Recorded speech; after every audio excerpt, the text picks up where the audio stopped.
ખોત્રી નેત્ર ધારી ગંગા તો શિરે સમાવી અને પગના બળે રાવણને દીધો હતો નમાવી અને કોઈ નહોતું તૈયાર ત્યારે ઝેર ગયા ઘટઘટાવી। આવી મહાશિવરાત્રીનો આજે પર્વ છે ત્યારે નમસ્કાર, હું સત્યરાજ જાડેજા મોરબી અપડેટમાં આપ સૌનું સ્વાગત કરું છું। આજે મહાશિવરાત્રી નિમિત્તે ઠેર ઠેર અલગ અલગ મહાદેવના મંદિરોની અંદર જ્યારે પૂજા થતી હોય છે, અર્ચના થતી હોય છે, વ્રત રાખતા હોય છે લોકો, ત્યારે આજે આપણે ભીમનાથ મહાદેવનું મંદિર જે મોરબી ખાતે લજાઈ પાસે આવેલું છે તે ભીમનાથ મહાદેવના મંદિરની મુલાકાત લેવા માટે આવ્યા છીએ। લોકો આજના દિવસે ખાસ કરીને ઉપવાસ કરતા હોય છે, વ્રત કરતા હોય છે, ત્યારે અહીંયા આ મંદિરની અંદર જે ફરાળની વ્યવસ્થા છે એ ફરાળની બપોરની વ્યવસ્થા પણ અહીંયા કરવામાં આવે છે। ત્યારે એ તમામ જે આયોજન કરતા હોય છે આયોજક સાથે આપણે વાતચીત કરીને જાણીશું।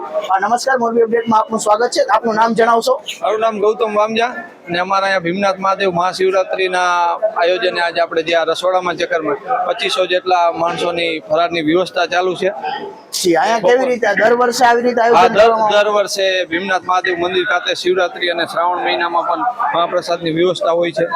અંદાજે કેટલા લોકો મુલાકાત લેતા હશે? ને લોકો આજે 2500 માણસની પ્રસાદની વ્યવસ્થા છે ને દર્શનાર્થીઓ 5 થી 7000 માણસો મોરબી અને આજુબાજુના વિસ્તારોના આવતા હોય છે। જી, તો 5 થી 7000 લોકો આજુબાજુના વિસ્તારમાંથી અહીંયા આવતા હોય છે અને આની મુલાકાત લેતા હોય છે અને 2500 થી વધારે લોકો અહીંયા ફરાળ કરતા હોય છે। તો એ ફરાળની વ્યવસ્થા પણ આ મંદિર દ્વારા કરવામાં આવતી હોય છે। તો આવું આ ભીમનાથ મહાદેવનું મંદિર છે અને આ મંદિર વિશેનું કઈ મહત્વ તમે જણાવશો? આ ભીમનાથ મહાદેવ મંદિર જે પાંડવો વખતનો ઇતિહાસ છે કે ભીમની એવી પ્રતિજ્ઞા હતી કે શિવનું પૂજન કર્યા પછી જ પ્રસાદ લેતો, એટલે આ તેની સાથે જોડાયેલો આ ઇતિહાસ છે। અને ઘણા વર્ષો સુધી આ જગ્યામાં અપૂજ્ય રહી અને પૂજ્ય સોમદત્ત બાપુએ આ બધી ધૂણી ધકાવી અને આ મંદિર પણ એમના હેઠળ બનેલું છે। અત્યારે યજ્ઞ પણ ચાલુ હોય છે।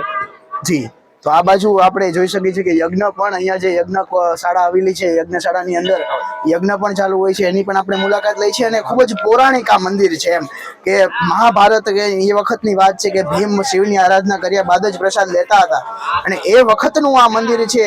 જોઈ શકો છો તમે, અહીંયા યજ્ઞ પણ ચાલુ છે। તમે યજ્ઞની પણ આપણે મુલાકાત લીધી છે। આવી રીતે અહીંયા મહાશિવરાત્રીના દિવસે આ યજ્ઞ કરવામાં આવતો હોય છે। શિવરાત્રીના દિવસે અને શ્રાવણ મહિનો આખો મહિનો અહીંયા લઘુરુદ્ર થાય છે। જી, યજ્ઞનું આ શું મહત્વ હોય છે આમાં? આ શિવના સાનિધ્યમાં દર વર્ષે આ યજ્ઞનું ખાસ મહત્વ હોય છે, એટલે યજ્ઞ મંદિરે થતો હોય છે। જી, તો પ્રસાદની પણ વ્યવસ્થા, પ્રસાદીની વ્યવસ્થા પણ છે। હા, અહીંયા ભાંગની જે પ્રસાદી હોય છે એની પણ વ્યવસ્થા કરવામાં આવી છે। સાથે સાથે તમે અમને એ જે પૌરાણિક મંદિર છે એની અંદર જે શિવલિંગ હોય છે જેની પૂજા ભીમ દ્વારા કરવામાં આવતી હતી એવું કહેવામાં આવતું હોય છે, એ અમે દર્શન કરાવી રહ્યા છીએ। આપણે તમે જોઈ શકો છો કે આ શ્રી અર્ધનારેશ્વર લખ્યું છે, તો એના વિશે તમે શું કહેશો? જે અર્ધનારેશ્વરની પાછળ જે પ્રતિષ્ઠા કરવામાં આવી છે આ ભીમનાથ મહાદેવની પાછળની સાઈડ, ને આ પૌરાણિક મંદિર છે ને એ પ્રતિષ્ઠા પણ એની કરવામાં આવેલી છે અર્ધનારેશ્વર મહાદેવની। જી, ખૂબ જ મોટી સંખ્યામાં શ્રદ્ધાળુઓ અહીંયા દર્શન કરવા માટે પણ પધારતા હોય છે। કીધું એમ કે 5 થી 7000 લોકો અહીંયા દર્શન કરતા હોય છે, ત્યારે અહીંયા ભાંગના પ્રસાદની પણ વ્યવસ્થા કરવામાં આવે છે। મંદિર તરફથી ભાંગના પ્રસાદની પણ વ્યવસ્થા કરવામાં આવે છે અને જેટલા શિવ ભક્તો આવે છે એના માટે પ્રસાદની પણ વ્યવસ્થા રાખવામાં આવેલી છે। જી, તો આવી રીતે જેટલા પણ શિવ ભક્તો અહીંયા આવે છે ત્યારે ભાંગનું મહત્વ મહાશિવરાત્રીના દિવસે ખાસ કરીને ખૂબ જ વધારે રહેતું હોય છે। ત્યારે અહીંયા ભાંગની પણ જે વ્યવસ્થા છે પ્રસાદીની એ પણ કરવામાં આવતી હોય છે।